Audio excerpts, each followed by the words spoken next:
You want real muscle. There's a muscle. You set me something up for a dad joke, man. Yikes.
She doesn't want to go.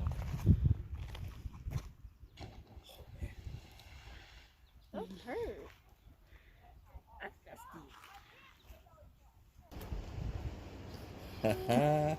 Makes our pool feel pretty warm, doesn't it? It kind of does.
Hi, it's me, Alex, the stay-at-home reader.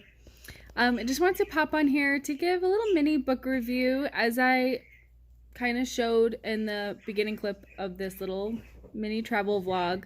Our day trip into Maine. We were staying at my in-laws in New Hampshire. Had a day to ourselves, so we took the hour drive into Maine. Was inspired by me reading and enjoying very much the Midcoast by Adam White. This was read on Karen's recommendation, so I will link her video, her review in the description of this one. I love books set in New England. I am not a native New Englander, but I live in Connecticut now, in the New Haven area. Like, New Haven is at the end of my street. And my husband is from New Hampshire. So this book does a great job of capturing the landscape and the people. So like I said, obviously it takes place in Maine. The narrator is a man kind of telling the story about people that he knew when he was growing up before he left his hometown. He was a prep school kid. He left, I think, of Damascotta, Maine, to go to Phillips Exeter Academy in New Hampshire, which is where my husband grew up. He grew up in Exeter, New Hampshire, and he and his brother absolutely hate the Phillips Exeter kids. So that's always entertaining to me, because of just like the privilege that they walk around town with.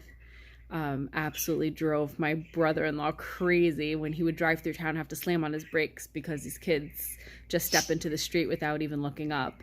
And I get where he's coming from, because we live right by Yale, and like, I don't know what I mean, it's privilege, right? It's privilege and entitlement and just like this like lack of awareness. Anyway, so the narrator is of a, I guess, higher, he's from money, and he's telling the story of now returning to his hometown as an adult and learning that the power couple in town he remembers from when he grew up there, and they weren't wealthy then. So it kind of goes into telling their story of how this family gained their wealth,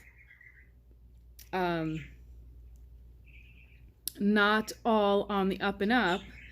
And so there's, that the husband is getting his money illegally, and the book opens with police showing up at a house party, and yet the book is written in this very mysterious, ominous tone that like you really don't know, what did they finally get in trouble for? Why were the police showing up in the prologue in this first scene, that then the book comes back to at the end after you've gotten this whole backstory. I think it did a great job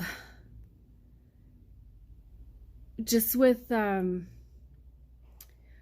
of capturing this like strive for more, always struggling for more. As bad as the character, he's not bad, he's just kind of doing what he feels he has to do to give his wife the life he thinks she deserves, and like that was kind of really sweet, and I kind of like admire him for it. Like, I was really captivated by this character that I'm sorry, I forgot their names already, because this is already a couple weeks ago that I read it, and as soon as I finish a book, the names are gone. But so the man that our narrator is describing, and he's telling you their story, like, he was so charming, like he was so New England. I could picture my husband's cousins like the whole time. Like I said, we have a flawed character who's like the main character, even though he's not the narrator. He's flawed.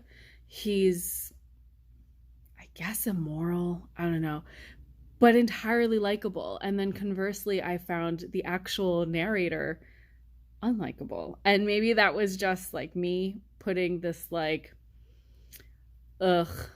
prep school, like rich white kid spin on my like take on him. But I thought that was just interesting that like I preferred the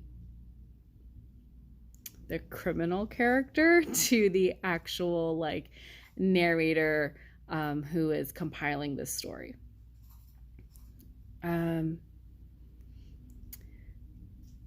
Yeah, I really, really liked it. I don't know how really to describe it. This is a terrible review, except that the writing was great. It captures the place, it captures the people, and enough that it made me want to sit in a car for an hour and go visit the state that it takes place in. So that's got to be, there's something to that, right? Like 5-star? I think I gave it 4.5 star in my little tracker, but yeah, 5 stars. I'm sure Karen did a better job of describing it. I don't really want to give anything away. Just know it's kind of the story about how this family gained wealth, their motivations for doing so, and the repercussions and downfall. Thanks for watching. I know it's been a while since I made any video. Obviously, I'm very rusty. Have no idea how to talk about books. Shorty September is coming up and I'm really excited. So I'm kind of hoping I can get back in the swing of things so I could do reading vlogs during Shorty September like I did last year. Bert of Pest Story Time recently tagged me in a video and I want to do the tag. I may, do a really quick video. But yeah, it's been a while. I have started vlogs and erased them, and I did a book haul and erased it because holy cannoli have I gotten books. I haven't been reading, but I have been buying books, used books, library sales, that kind of thing. So obviously I stopped tracking how many books I've bought because my read to bought ratio is very skewed. And then I just keep getting books out of the library. I'm rambling. Thanks for watching while I figure this whole booktube thing out again. Not that I ever really know it. Anyway, okay. Bye.